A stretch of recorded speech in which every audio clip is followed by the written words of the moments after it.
რამდენიმე დღის წინ ერთმა მაყურებელმა მკითხა ვიყენებ თუ არა მე თვითონ საკუთარ ბაღში იმ რჩევებს და იმ ტექნოლოგიებს, რომლის რეკომენდაციასაც ვიძლევენ.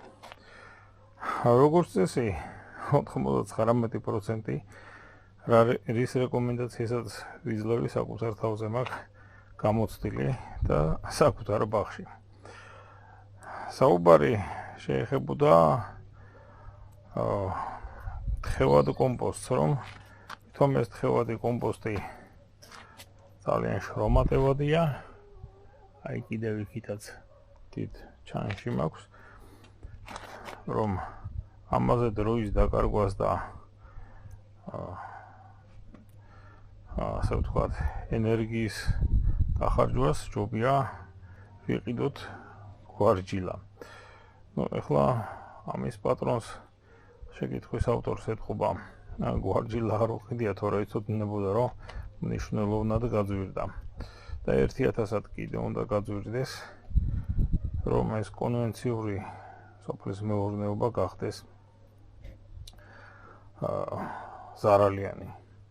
ეხლა რასაც უყურებთ, ეს არის თხევადი კომპოსტები, თითო დღის ინტერვალით არის, ასე ვთქვათ, დამზადებული და გარდა ამისა, აი, თხევადი კომპოსტი აგერა მაქვს დიდ პლასმასის ჯამში. ეს არის პირველ რიგში აზოტოვანი სასუქი, რომელიც განსაკუთრებით საჭიროა ადრე გაზაფხულზე ჩითილებისათვის და მოზარდი მცენარეებისათვის, სანამ ისინი ყვავილობას დაიწყებენ. მერე აზოტზე ისეთი დიდი მოთხოვნა, რა თქმა უნდა, არ არის. ეხლა რაც შეეხება იმას, ადვიშოლოთ ეს ბალახ-ბულახი. სოფელში თუ ამისი შეკითხვა დგას, ძალიან ცუდად არის საქმე რა. არ ვიცი, საცხოვრობთ. ხოლო რაც შეეხება თბილისშიც არის ძალიან ბევრი საბედნიეროდ და მადლობა მერიას ამისათვის, არც თუ ისე კარგად მოვლილი ბაღი და სკვერი, სადაც ბალახი საერთოდ გაუკრეჭავია და ის კი არა ჭინჭარი იზრდება. აი, შეხედეთ, რამდენი ჭინჭრის ფოთოლია დააკვირდით. ძირითადი მასა არის აქ ჭინჭარი. ყველაზე საუკეთესო მასალა მწვანე კომპოსტისათვის. ის ფრინველებისთვისაც კარგია და მწვანე კომპოსტისათვის ხო საუკეთესო, ყველაზე მეტ აზოტს სწორედ მწვანე რაც თხევად კომპოსტში სწორედ ჭინჭარი იძლევა. ეს არის შეიძლება ითქვას საუკეთესო მცენარე ამისთვის.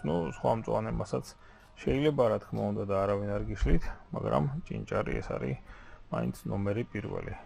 ხო და მეც ესეთ ნაკლებად მოვლილ პარკში, რა თქმა უნდა, საავტომობილო გზიდან მინიმუმ 5 მეტრის დაშორებით რაც იზრდება, მოვკრიფე იქ ჭინჭარი.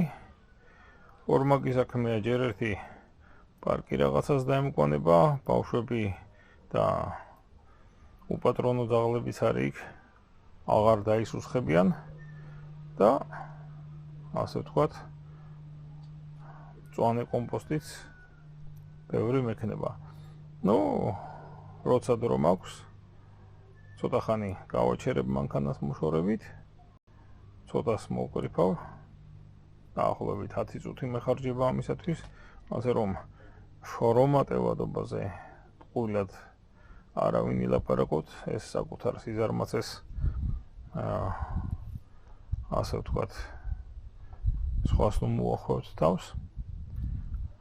ასე რომ არავითარი აზოტოვანი სასუქის ყიდვა და ქიმიის გამოყენება საჭირო არანაირად არ არის და აქ მიკროელემენტებიც ძალიან ბევრი, ერთადერთი რაც შეიძლება აკლდეს, ეს არის ბორი. და ბორის ხელატს პერიოდულად ვაკეთებ ხოლმე. ადრე იყო ვიდეო, სადაც ბორის ხელატი დამზადებაზე ვისაუბრე.